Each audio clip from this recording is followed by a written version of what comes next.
All right. Hello and welcome everybody to the BAMS cast. We are going across state lines. We have some people joining us from Florida. We're going to Tampa. It is Commish and Grolls and Can you say your name? Child Can you say what's your name? Ray. and Ray. Also, a very late edition right before we hit record on this, but one Nog. New old guy Daniel Boyle joining as well. So this is the most populated BAMS cast we have of the year. We are days before the trade deadline. I think we have all 12 teams in the league are 5-4. Not true, but it is like a lot of teams that are very well in contention, and even those like 8, 9 spots aren't ready to sell and think that they still have a shot, and they're completely justified in thinking so. Commish, how are we doing? We're great. BAMS, we don't rest. We are on site again. We are in the Tampa, Florida. 4415 Skeleton Street, South Tampa. Is that accurate? Close to Skeleton Street, right? Ray? Yeah, Ray says yes. Ray's a big fan of the Puka Nakuas out there, from my understanding. Can you say the name? Yep. Ray loves Puka Nakua. I'm here with, as you mentioned, Alex Grolls. And, we were talking about it before we started recording. We went way too long without having more than a couple people on this podcast. It's 3 years to the day. Don't check that. But since we had our last big pod in the hotel room in the Cabo, where we did our power rankings, which it's good to get back a big group like this. And so everyone's great. I'm not after last night having half my team play for the Broncos. I had a new segment. I can't say the exact words that I wanted to because there's kids around, but it revolves around Bo Nix. And and it's not positive. So we'll leave that to the imagination. But everything's great. No complaints. I'm part of that mud that you mentioned, the 4 or 5 win group that doesn't want to sell. And with the deadline coming up this week, this Monday night, it might be a quiet deadline for a lot of us. But that's enough about me. Grolly has disappeared with Ray. Boyle, how about you? How you doing? I'm good. And for a guy that sits in front of like Zoom meetings for my day job all day selling software, I feel like this is the most nervous I've been in a long time joining a It's a podcast. big stage. Yeah. So are we live? Are we recording? We are live and recording, friend. Okay. All right. Hey, don't worry. We're just strap in for the flight. We'll get you from A to B. Yeah. I'm gonna try not to freeze out, figure out what to do with my hands. Ben, I actually just so I have Cortland Sutton going, stinks. And then I just decided I was like, let's see if Ben threw a dart at Bo Nix last night, and you did. And I apologize, but what do you get? You win some, you lose some. It's okay. Yeah. Actually, I don't apologize because we're both fighting for the playoffs here. So No, that's part of the game. It's sometimes it works out and sometimes it doesn't. And it's fun when you guess right and you just got to forget the times you don't. So anyway, Can I just say, who would have thought having a child on a podcast would be a bad idea? no, 30 seconds. it's a great idea. You got our second sucker. So Yeah, it's a great she's idea happy. in her opinion She's too. happy. So I got 2 pieces of cake. Yes. jealous. With that, should we get into the recap? Because I know we're going to be strapped for time because we canoodled a little bit here before we started recording. So All good. I was also gonna say when you had your daughter on commish, when you were even trying to position like I'll just toss her on my shoulders and she's just wobbling around. So I mean, yeah, we're all just fathers trying our best. yeah. What a wholesome group. All right. real quick, and then I'll Yeah.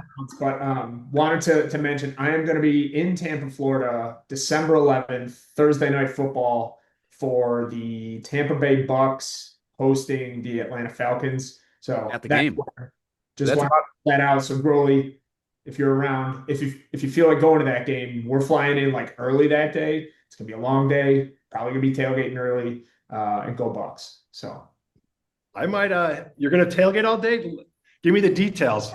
I can join. I'll probably join you for that. I'll text you. Yeah, we're our buddy Dan got signed by the Bucks this year, so we're gonna go down and see a game down there. And so Bucks are a fun team, awesome team. I can't wait to buy too much Bucks gear and just It's bittersweet. We're going to be hanging here, but we're only 2 miles away, and they got the Patriots coming to town. So hell yeah, that's going on. Who knows? Maybe Sorry, we'll I'm getting see. in trouble as we speak for outside. See you guys. Just wanted to call that out. The second section from the other second. Week 9, week 10. Where are we at? Oh, he was really leaving. Yeah, he really was. All right, let's get into it. I'm showing Commissioner. Nope, that's this week. I don't want to talk about that. I'm showing myself and Shayski. You know what? Shay had. Oh, I didn't update the spreadsheet. Good thing I don't have it up. But 157 is the biggest week of the year, and my takeaway from this is I had the least points scored against me this year, so I was due for that regression that we all know and love. Shayski put up just banana land numbers, 157, led by. Say Banana Land, but he seems like he's doing this every week. It's still banana land, but yeah, I know. 32 from McCaffrey. Bowers came back and put up 38, 39. I took a banana on the iPad. Yeah, I agree that I was happy that Caleb did come in, Ray, but other than that, I really didn't have much. And it is Uncle Ben on the iPad. Yeah. When I look down here, it's like there's really one blemish on this roster, and it's Alvin Kamara. To be used as much as he was in that game, like that is tough to go under 1 point. Things aren't looking great for him. He might retire, but that is the sign of someone who's a buyer and knew that they had a spot to fill. Mm-hmm. And that will probably, I don't know if we'll get into transactions, trades later, but Shayski clearly saw an opportunity there for him to shore up that RB2 spot underneath Christian McCaffrey. And I think that's where we had a Diesel Trades and Shay connection. Bowers coming back. Oh, massive week. I think he had 39 points. like an okay score in Thursday night, maybe like 9 points or something like that. But Bowers came back, made a statement there, three touchdowns. Even when we go down to, I think when we've scrolled down on Shay's bench, we were underwhelmed in previous looks. Yeah. I mean, having DeAndre Swift, we'll see how the Monungai piece plays out. But that could just be the rise of Monungai plus the drop-off of Alvin Kamara is, I think, what led Shay to say, I'm willing to give up a third-round pick for a running back. Yeah, I love the move. The name of the game in fantasy football late in the season right now is depth, and that's what he went for, and I love it. I try constantly to add depth, and they just keep getting injured. So we move on to the next week. So what else? We had a nail biter between the Diesel Trades and the Fanged Gang. This was Daniels right before he got hurt. We appreciate that he put up 3.5 quarters worth of points, but they won. Shout out to Jaden Daniels for having a dead guy injury in the style of how we usually will dead guys. Like, it rarely plays out that way that, like, we'll just say, like, oh, snap his arm. Like, he snapped his arm. That was disgusting. Disgusting. A nice sell high moment for Dowdle. So kudos to the Diesel Trades for pouncing on that opportunity for a third round pick too. But it's, again, this is the Fang Gang, just the bad luck continues for them. And I believe it was a late defensive pickup that won that matchup for. Oh, it was. Yes, that's a huge storytelling piece here of that. I believe we all do our best to try to police like our key rule of you have to fill every starting spot. I don't know if we've talked about it enough on the BAMS cast, but like that is a hard rule, correct? Like you have to fill every spot, or are there any exceptions? Okay, short answer is it's a hard rule. I could make arguments though about like I don't know. It's a gray area. I can see arguments for both ways, but it's a hard rule to play the players. That's where we're at. And it is, I think that, and we'll Up for use debate. 60 seconds on this of a topic, but I feel like if you're a contender, and this is what that's where that's the gray area of deciding whether someone is a contender or not. But it's like, if you're a contender, I feel like it's up to your discretion whether or not you want to fill spots. That's If the you argument. if you are a sell team, then you owe it to the league to still continue to fill out rosters and not just leave 3 spots open. I get that. But it's a hard one to enforce, and we kind of get into this spot. But Yeah. all of that said, I think that was the case here was that Diesel Trades had an open defense spot and might have gotten a call from the league to fill that spot. And in that case, that is the difference here of him getting the W. No, it was the Cowboys defense. all year. No, and I will speak to that because I made a passive aggressive text because I am a contender and Palanca is too. And I was 50-50 on saying anything because I was like, there's zero chance that any of this is going to work out. Like I thought Palanca had this one, but my goodness, RIP Nealand saved me in his last week. So didn't think I was going to bring that up. I am but, the worst third let's- Oh, can we go back to Diesel Trades and Danny's Fan Gang? I won't go back to that uncomfortable topic we just talked about, but like I wanted to do a complaint corner for both of them of just like left side with Diesel Trades, just a rough year of injuries. Like that's tough. Like Jane Daniels been injured all year. The Brian Thomas stuff has just been very weird of how the entire season played out for him. Booty like was one of those like, oh man, what a great midseason pickup. He seems to be Drake May's like favorite target downfield.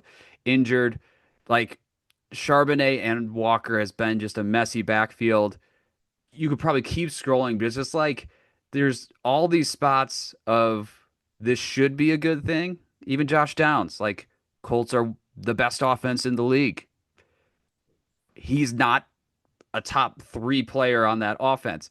So it's just like going through his roster, I see nothing but like good moves in roster construction and just like none of it working out. On the right side, the Fang Gang this team's just good and they keep losing. Either they have a bunch of points scored against them, or if it is a close one, it's like Fang Gang lose by 2-3 every time. They are not getting the wins in the close ones.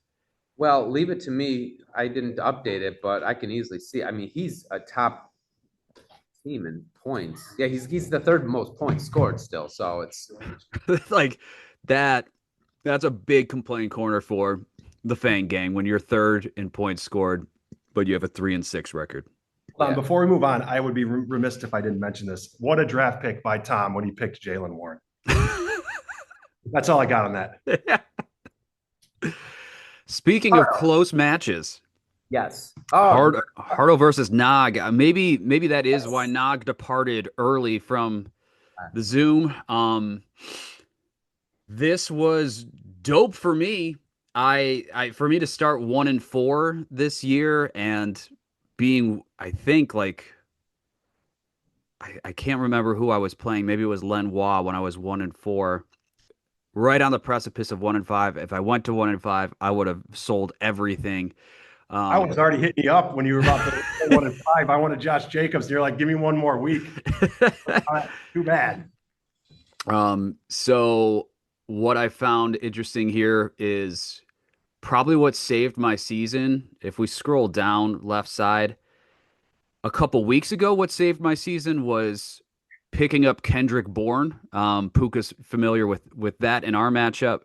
And then this week, what saves my season or like keeps me in the win column is Parker Washington. So just that you between Kendrick Bourne and Parker Washington like have been the differences of my season being alive or dead. So that's just how dumb fantasy can be. Also, QB Jalen Hurts was out last week, or he had a bye last week. So picked up off of waivers was Jackson Dart, who I'm now actually debating whether I play Jackson Dart or Jalen Hurts this week because he's just like a chaos player. Like he just a little Bo Nix ish. Yes, we have another person joining us right now. That is going to be Shay. We'll see if he is able to navigate getting onto video and unmuting himself. Undoubtedly, there is a coffee mug and a handle of Tito's in arm's reach. Doing this from his phone? Wait, can you guys hear me? Yeah, I'm from my phone. Dude, can you guys hear me? Yes. All right. Yeah, no. It just took me about 45 minutes to download Zoom on my phone, get into this bullshit. And all I want to do is have a goddamn cigarette and a shot. Hey, Hey, Shay, we got children we on. got children on this. Zoom. Pay attention. Yeah, no, I don't care. It's Friday. Why is my video not on? It is. Oh, it is? Mhm. Okay, yeah, I don't know. All right, sweet. Well, I told Ben this already, Tim, but hey, right before he was coming down here. He calls me like 4 hours ago while I'm at work. He's like, "What are you doing?" I was like, "I'm working." He's like, "No, you're not." He's like, "I want to see what you guys are doing." I was like, he was more excited for Ben to come down here than I was. absolutely. Why not? Very selfless. You should be excited. You should be excited. God damn it, I'm pissed I'm not there.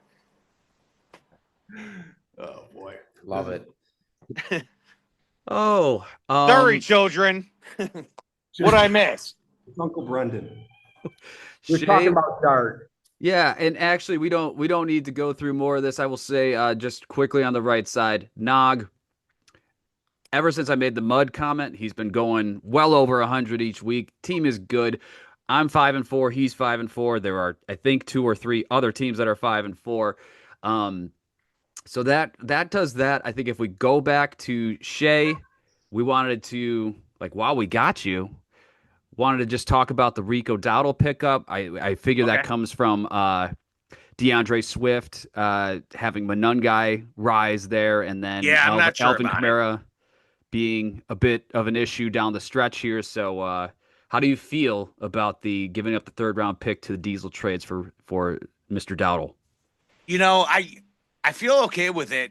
I just don't know. It's up in the air because I looked at Kamara, and if you look at his schedule, it's very easy the rest of the way, but they're just not giving it to him. So, yeah, no. The Saints, I was like, I got to make a play. I don't need my 3rd. I'm going for the win this year. And yeah, Brock Bowers put up a fucking 2 spot last night for me. 40-2. Nice.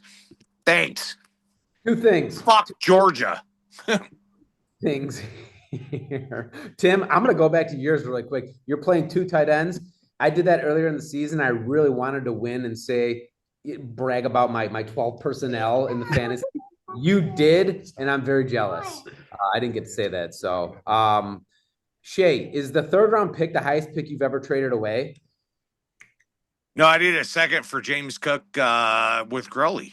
Okay, well, I thought maybe that was kind of your little anxiety with. And then, yeah, no, it got me to the championship, but then I lost on, I believe, to Ford with the tight end on the Dolphins just going off for 30. So, I mean, it gets you the championship. You get dynasty. Jonnu Smith. That's a success to make it to the fantasy championship. We're moving on to Pookaboo. I had one more question. One more question for Shay. Yeah. I'm curious, typically when you have and I don't make trades. When you have the thoughts of trades bouncing around in your head, that will come with some anxiety. I'm curious if you're calming the nerves as you're hovering over the trade button on your phone. What's the BAC level when you went through with that trade, or was that in the morning with your cup of coffee? All right. So, true story. So, I was hoping that Polanco would lose, which he did. And I went after Cook, and I sent him a text. And he's like, I'm still in a fight. And he's got decent amount of points.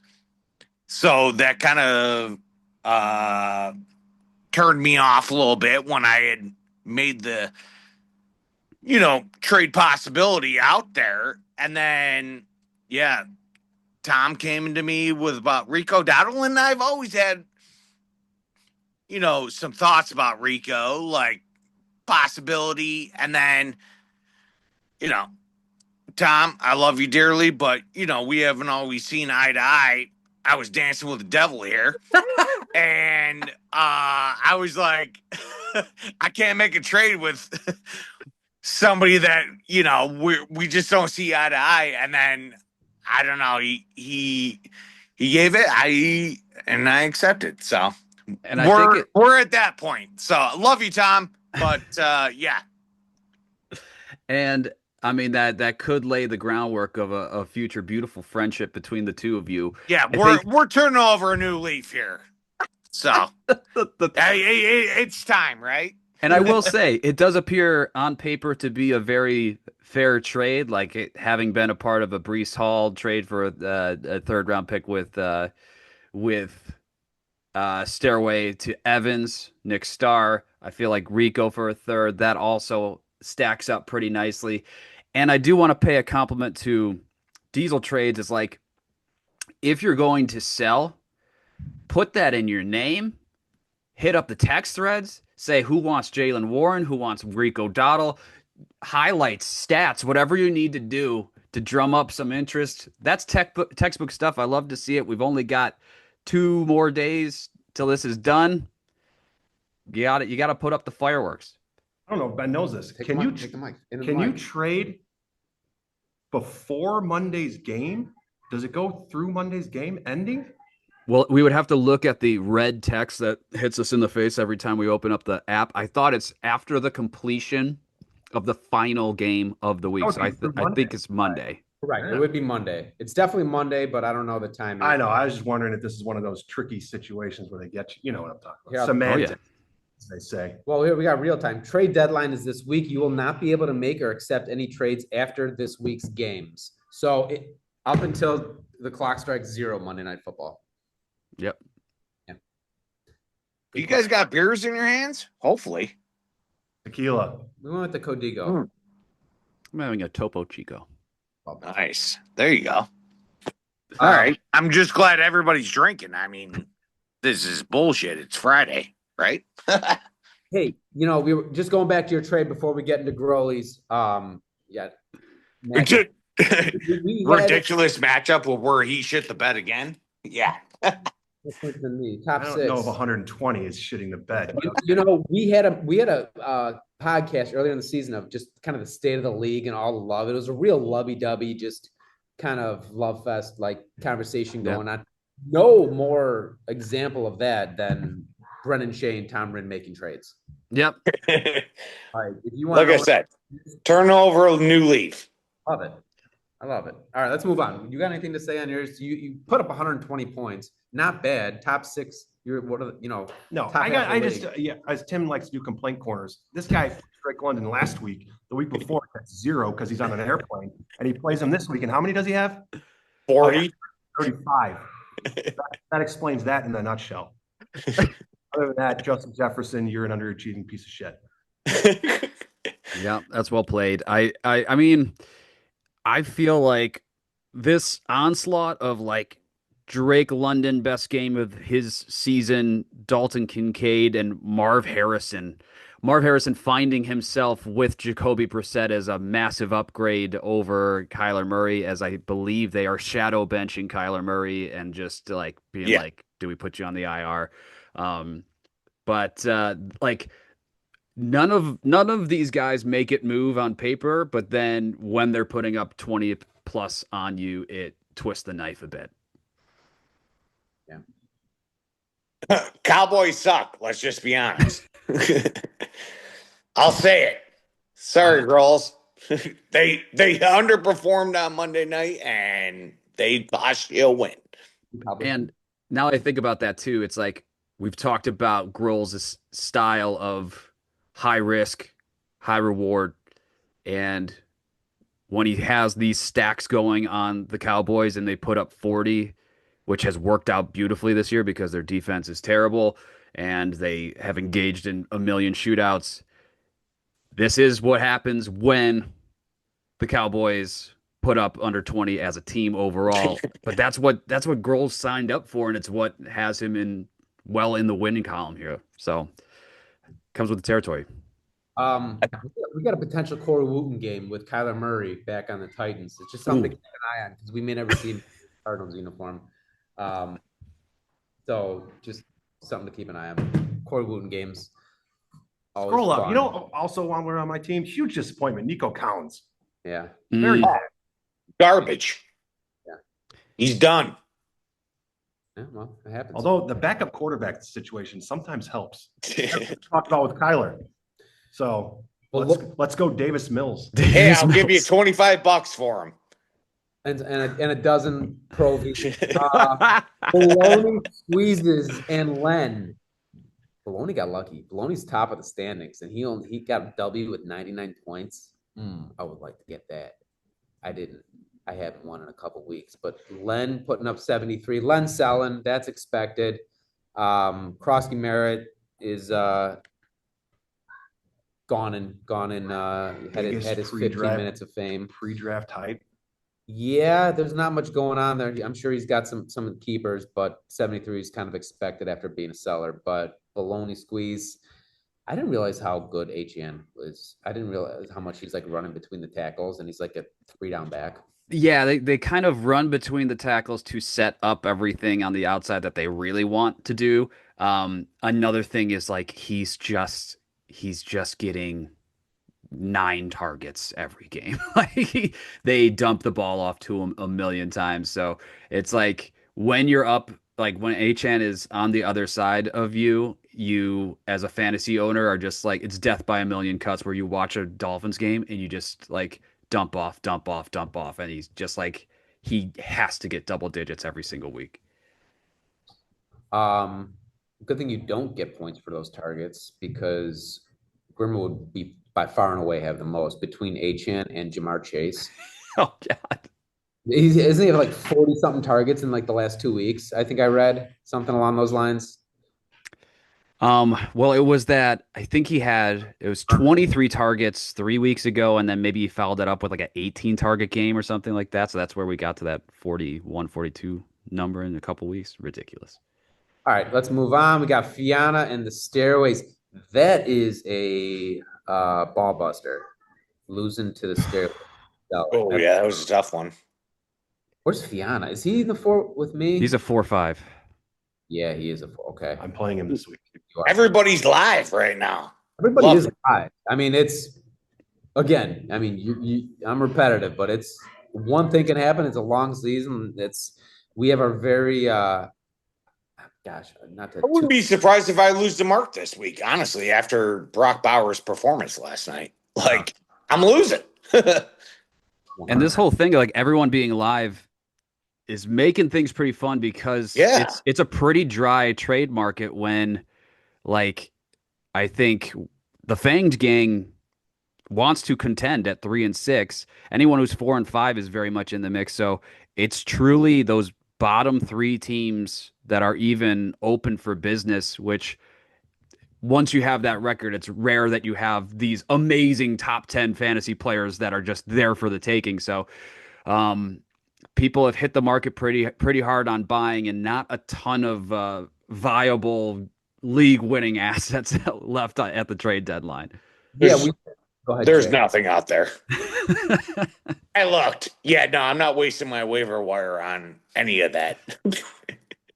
We've been relatively quiet this season on BAMalytics, but after this trade deadline, I'm gonna look at it, and yeah, I'm pretty sure with this trade deadline being just this week and not another week, I think that's going to really curb a lot of appetite to make moves here. But I'll be curious to see how that goes with previous years. What's the temperature of the pool right now?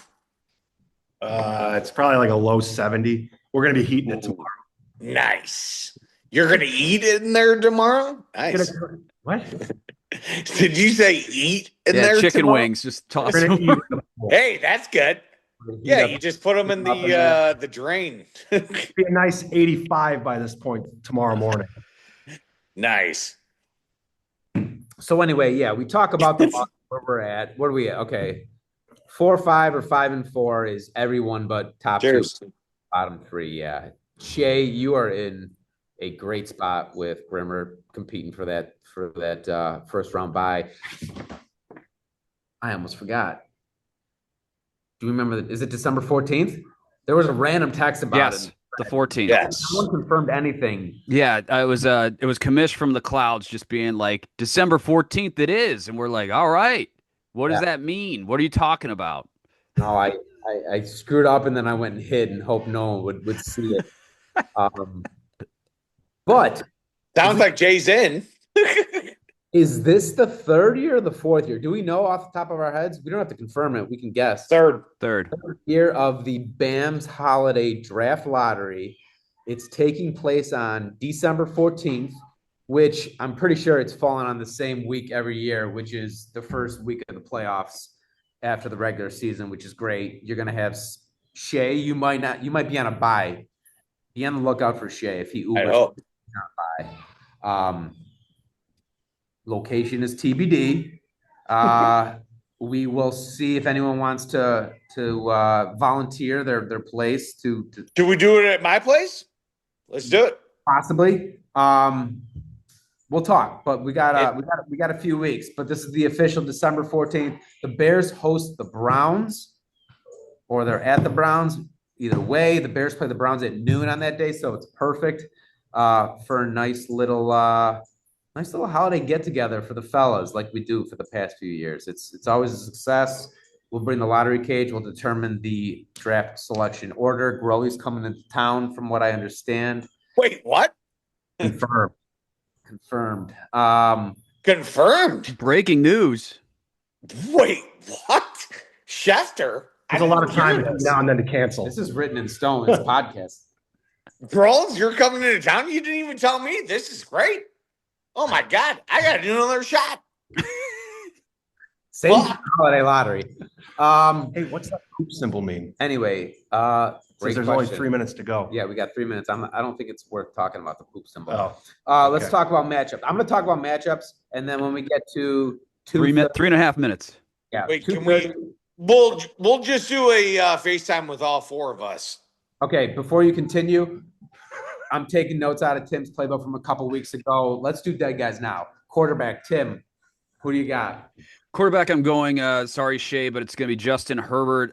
It's just a weird year of him being with Madison Beer and like going from sport clips to more matinee idol. I feel Bullshit. like You know Alt's out, so his blind side's fucked. and Olt's out. So I think, and against Pittsburgh, that just feels like the Pittsburgh Steelers fans are going to be there, and we're talking blindside back. Bad juju on the Washington Commander field, and this week they play host to Jared Goff, who is also on a top fantasy team in BAMS. All of that points to a I'm going to say it because it popped in my head. Just first. kill my team, Debo Samuel. Ruptured Achilles, which is aggressive, but that's how we do it here. So ruptured Achilles to Jared Goff. We move on to the wide receivers. And if you have someone in mind. I do. Jay, you do? Yep. Yeah. Puka Nakua, because he's always injured. I was about to say that myself. 2 weeks ago, he leaves with an ankle. Last week, he got a rib. He went in for scans. I'm surprised he's standing. The guy's a walking skeleton. He's like Jalen Waddle, except he doesn't go back in the game. Yeah. No, I don't know what he's doing. He scores touchdowns and then he's like, "Yeah, let me take myself out of the What if he game played a whole and game? pretend an injury." Crazy. Minute 30. Yeah, wide receiver. Oh, shit. Yeah, Tim. I'll go Keenan Allen. He's really old. So we're just going to go for two Chargers. And he Yeah. started off peaking in the Kill me year here. and then no surprises, but like it has been drifting off because he's an old guy. I love him, but like, yeah, I could see him going down. I'm going to go, oh, I hate it, but I'm going to go DJ Moore. I think he's kind of a little He's hurt. not healthy. Didn't he do something to his hamstring? And I thought he was out last game. And came back in. Groin. Yeah, it's all grind. Oh, yeah. Well, regardless. Soft tissue, lower body. DJ 60 Moore. seconds. Yeah, running backs. Let's go. I'm right back to Shea. We'll go Christian McCaffrey. Let's go big because he's on pace for like 480 touches this year, and for You know how good that pick was at for number all of 5? the concerns going into the year. Yeah. We've now all forgotten about it. Maybe it comes home to roost here. Oh, we're short on When time. you but I saw believe, 23. you believe. They're like sacrificing other players on their team to keep CMC alive for the season. Everybody's dead on that team. Derrick Henry is also dead. Shay, Yep. I just want to know what's your mindset going into this week being up 7-2. I'd like you to just close out kind of where your head's at, and if you have someone that you would also like to die in the running back, the floor is yours. I think running back who's going to die is Josh Jacobs. That would be on my team. I think it's only fair that you return that favor. I just feel like he hasn't had a great years.